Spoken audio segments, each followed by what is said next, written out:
What's up, YouTube? So, in tonight's video, we're going to be breaking down the IPO SPACs. So, we brought Christian here. So, he's going to talk about a little bit about why, because he's actually super pumped about this. As far as how you Yeah. guys know how I've been trading these, it's just kind of you just buy it cheap. If you the closer to $10 you can, the better, and then kind of just trail it on its way up. Because before they announce a merger with a company, it's just everybody buying the what if. So the psychology behind it is just me just doing that. You take the quick trade, it's small capital, kind of a fun little break the monotony kind of trades. But Christian sounds like if I were to talk to a guy named Christian, but Fat Man Zoom was here, and he sounds like he's on just down three monsters every time we talk about this. So I brought him on. We're talking about why he likes. We'll start with IPOC, and then we'll go through it. They're going to go through the whole alphabet, right? We going Yeah. for it? So I am hype about it, and I'm hype more than anything else recently. I mean, other than Tesla. So we're going to talk about C, D, E, and F. We're going to break down C and E. Let me give you a little sort of overview of what it is. So these are all SPACs, and the founder is Chamath Palihapitiya, whatever his name is. Chamath, we'll call him Chamath. He's an ex-Facebook exec. He also used to own the Warriors, fun fact. But he formed these SPACs, and I think to me, he's the best. He's the SPAC king in my mind.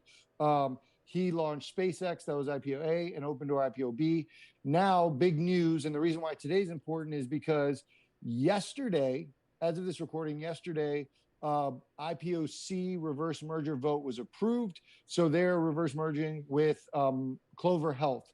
So tomorrow, Friday, as you're watching this video, Clover Health will be the new ticker CLOV. So if you want to pull that up, this is how they work. SPACs, if you don't know, it's a blank check company. They basically go public, they IPO with just a bunch of money, not knowing who it's going to go to, but they put a bunch of money in. So they'll then find a partner in a company to be determined later. So then the other company will reverse merge in, and now it basically makes the transition publicly much easier for a private company. So Clover Health, that has been one that's done well. Unfortunately, the timing of it was tough with some macroeconomic issues going on, but it actually moved pretty well. And then today it was up about 10%. That one is one that is top of mind for everybody. So how's the chart looking on that one? So we're on IPOC, and so it was approved. So we saw the jump. So people are now. Do we know what date they even announced Clover? Uh, I think it was in maybe October, maybe Okay, before that. so It's been months that it's been known that it's been Clover. okay, I just want to see if we could see that in the chart. So recently, and the reason I bring that up is because if you're buying it up before any announcement of any company, it is the what if. But so when that comes in, now you have the people wanting to trade Clover jumping in. So if I were to chart this out, we're here on the hourly. So I'm on IPOC, which tomorrow will be CLOV. 1585, 1586 is where I'm going to draw that line. And then this 1626, 1627 area. You can see that's been an area of attention. We tried to get above every time, nothing but failures. You can call those candle closes, but every time those green candles got up there, it came right back down. We gapped. We tried to go for it. It came right back down with a quickness. It also got bought up with this giant red wick right here. So now it did start to bleed out a little bit again, but we're right back up into it today. So I think that would be my attention point for this one. Uh, Kind of setting And the it, tone. it, it, it does look, it was October 6th. I'm sorry to stop you, but October October 6th. 6th was the date. Okay. October. So it jumped off a cliff. They didn't Yeah, like exactly. it. Well, so there was the hopium, and they're like, oh, it's just Clover. And then everyone was like, wait a minute. That For Clover? months. Well, it's had a good run. Kind of making, if we were to actually jump out to a higher time frame, you can just leave it on the hourly here and see it. That's like a daily bull flag forming. And I would set the tone right here at this zone we just drew as your bullish above, bearish below. Like, if this comes out tomorrow and just rejects and comes back down, I kind of don't care about it. Like, yeah, you could probably talk me into it. I wouldn't argue with you. If we're out here at 1320, 1320, 1360, you can kind of see a little bull flag right there, and it jumped up, took away. The buyers at 1425, That's where that wick got bought up. We hit it one more time, it got bought up. I would be very skeptical of any buyers still being there if that's going to be seen as a lower high. So if I'm going to catch any knives, it's going to be that 1350-ish, give or take. But bullish above, we get above here. And all we have on the charts is nothing but sellers showing up at 1745 and about 1708. Right there, you have nothing but sellers. So you have to assume there's probably going to be something there. We're probably not going to just waltz right through that line. So that's your zone, that's your play. If I were to take a play right now, I'll even put it long position out here. If we were to just enter right now, I would stop out right before this previous green wick, 1555. You guys know I hate stopping out that. 1545 is where I'd stop out. All those previous wicks, it's gone there before. It got bought right back up. So as long as those buyers are still there, so am I. My take profit for now would be at 1745. Which gives you a 9% move inside that ticker, if I was right. But you guys know we're going to delete that and trail it. So if this thing just goes to the moon, then we just keep rolling. If it for some reason were to gap up, my stop would still be in that same spot. For me to just grab this and go, it would have to gap into that next zone and then rip and roar. At that point, it becomes a management play. I would just trail it on the probably 15-minute time frame till it built that cushion, then jump into the hourly. So speaking of going to the moon, I'm going to skip over IPO D because that's the one I'm buying. I'm going to tell you at the end why I'm buying it. Let's go right to IPOE because that's the other big news in the social capital family. IPOE announced today that they announced their merger partner. So it's going to be SoFi, which is Social Financial. You guys know it. It's actually the Los Angeles Chargers Stadium. They're an online lending company. And Chamath says this, and I trust him, but he was on CNBC, and he alluded to one of his companies was going to change the student loan industry. It makes sense that this is the company. So it was right before actually it became public, the announcement, but they announced the merger, and this was a much different reaction than we saw at Clover Health. But they announced it, and it looks like the market liked it. Yeah, it just took off. Now, this one I'm actually in. I happened to hear about the news. I got in before it halted, and to be honest, I didn't know who the company is. So I'm hearing about that from you for the first time. I was just trying to ride the hype train. So I got in. It got halted. I added on. I have a stop right now at 1885. But you're telling me maybe I should. How bullish are you on this? On the E, I'm actually the least bullish of all of them. Figures the one I'm in. Well, you made the move. You're in the move. Yeah. Oh, yeah, but I don't take these things seriously. Well, I traded. It's obviously with real capital, but as far as like how much I'm tossing in this, you compare this to my Amazon position, this thing could go to zero and I wouldn't notice it in my account. Well, I will say the good news, and you can confirm this because you're the technical master over there.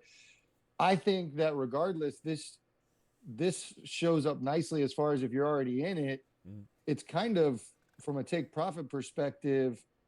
It looks like it's set up pretty well, like to lock in some good profits because it moved up so much, right? Like it looks like that's like if it goes below $17, you could probably set your take profit there. Is that fair to say? Yeah, I probably could give it some wiggle room. I'm in the green. Once it reaches a new whole dollar mark, I go to the 85-cent mark right before. That's kind of how I was just trading it and didn't tag it, so I'm still in it. If we're on the hourly time frame, you can see where we halted. It was just a gap run. It came back down. It got bought back up. We have one more hour. So if we just grab these red candles on the hourly, puts you at 1767 and 1874. That's kind of where all eyes were on this. Everyone knew about it. It got halted.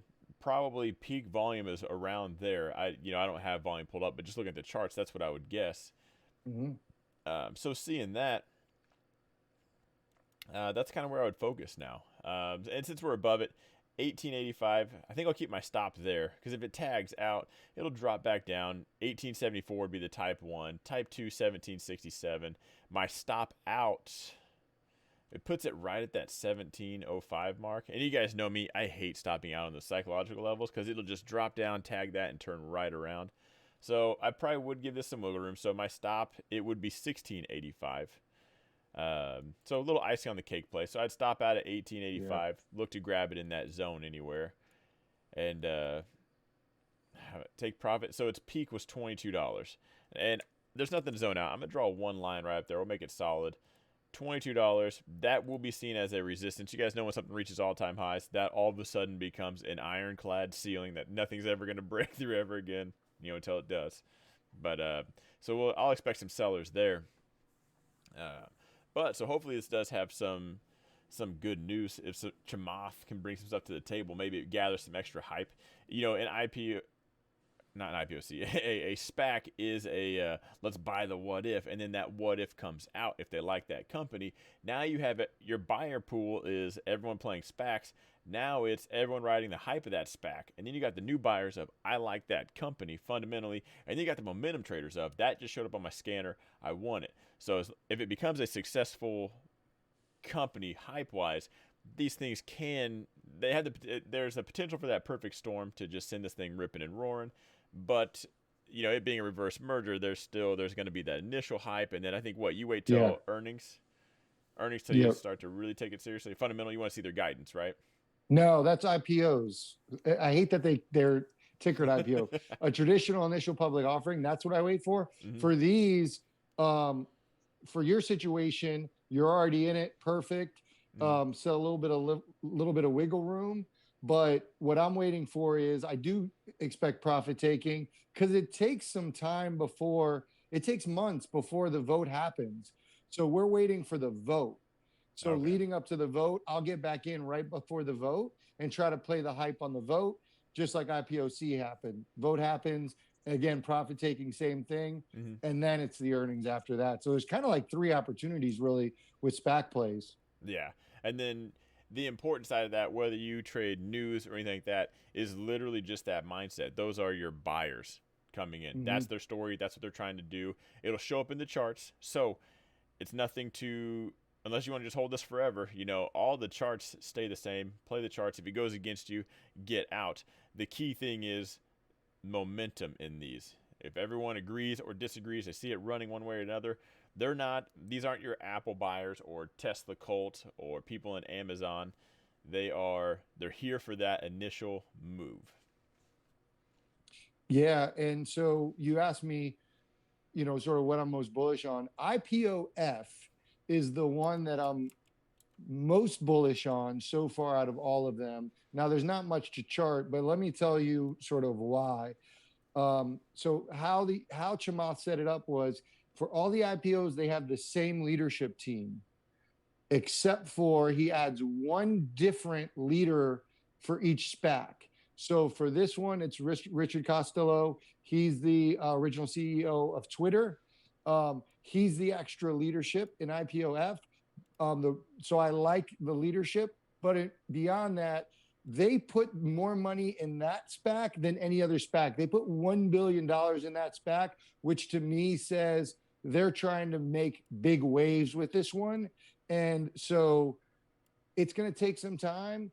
IPO D's got to get announced, but IPO F is around the corner right after IPO D is taken care of. I would set my sights on IPO F after all the other ones have been announced. I think that one's going to be a huge merger announcement. Whatever company they find, I think they're looking to make a big wave. So we shall see. Okay, so this one, to be clear, we don't know who they're merging with. We just know they're tossing some money at. They busted out the big chips at the table.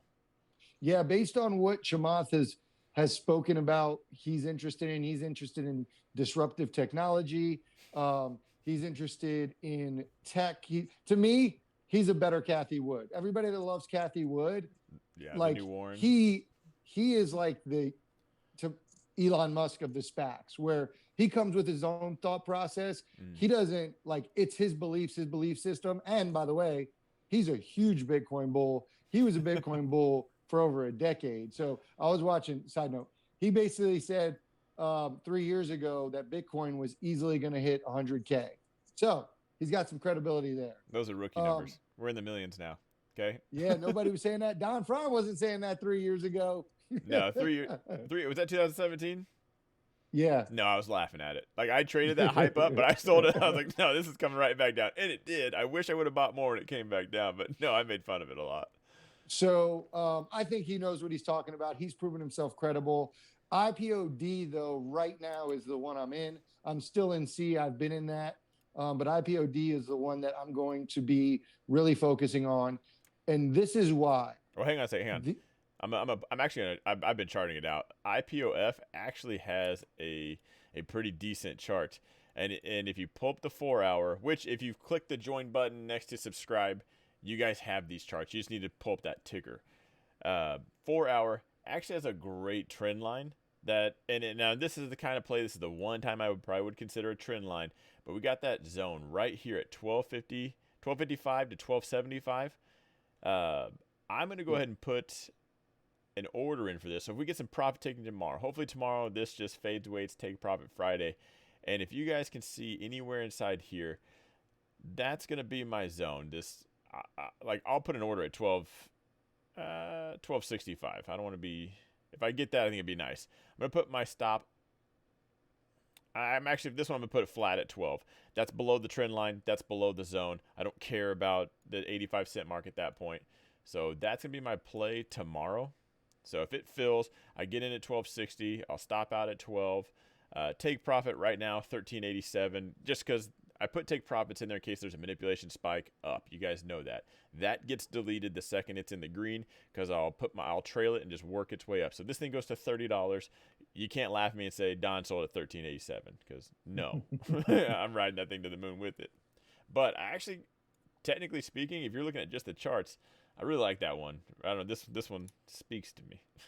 good. And speaks to me too. That makes me feel good. And for everyone that's watching, he said he thinks this person's better than Kathy. Those are not my words. It's not reflecting on me. Don't try to fight me. Kathy Woods, we get it. She's the best. Amazing. Hopefully this guy sends her a Valentine's Day card. I love her. I love her because if you're in anything that she buys shares in, it moves. I know. It kind of triggers me, which I absolutely hate because it makes me not want to buy anything because it just annoys me who's getting it. All right, so IPO. Okay, so IPOD. D. This is the one I'm in, and we talked about how. So, Chamath announced IPO A, B, and C all at once. He then announced D, E, and F in order. IPOE was the first one that was out of order as far as his company, out of order as far as the companies he announced. He was announcing them sequentially. And so what this leads me to believe is that, and I have no basis for it, it's just me trying to use some common sense, is that IPOD is around the corner because he tries to release them in order. So he was supposed to release D according to sort of how his strategy plays out. My thought is probably negotiation stuff that E ended up happening before D.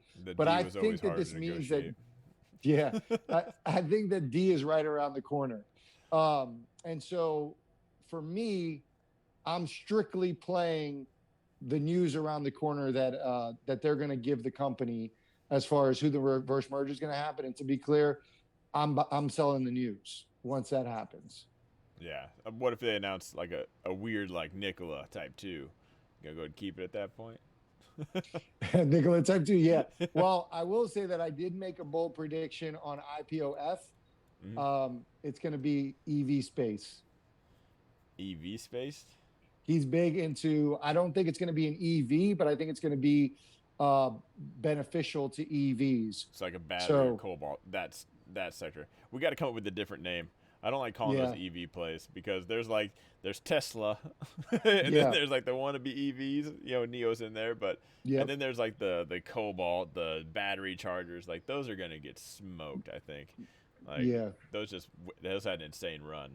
So I think something along like the battery technology or mining type stuffs, but I think it's something that benefits EV that gets hype. So that's why there is no basis on that. Just from things I've heard him say, I'm just trying to make things up based on what I'm hearing. I'm making shit up as I go, bro.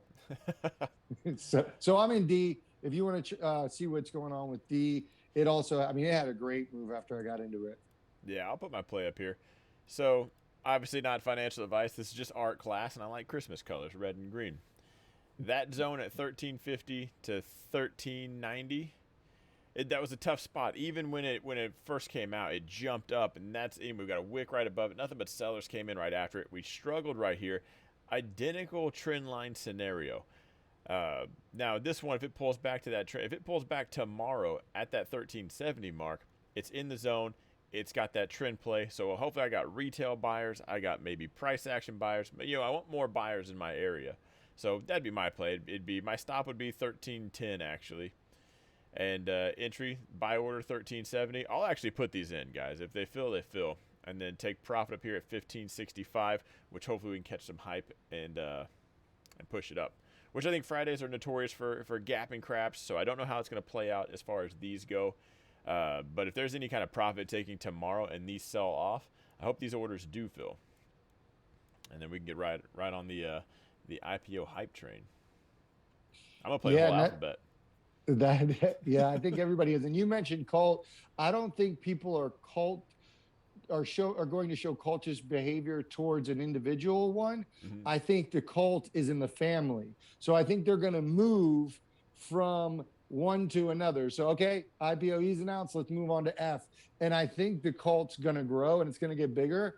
And what do you say? They're pitchforks and whatever? Get the pitchforks and torches. Get them out and start rolling. Yeah, you bet your ass I'm going to be leading that charge. Okay. So we're all I got Worlds of Fun out here by me. So or Six Flags, we're all at the amusement park. We're just getting off one ride and going to the next one. Yep.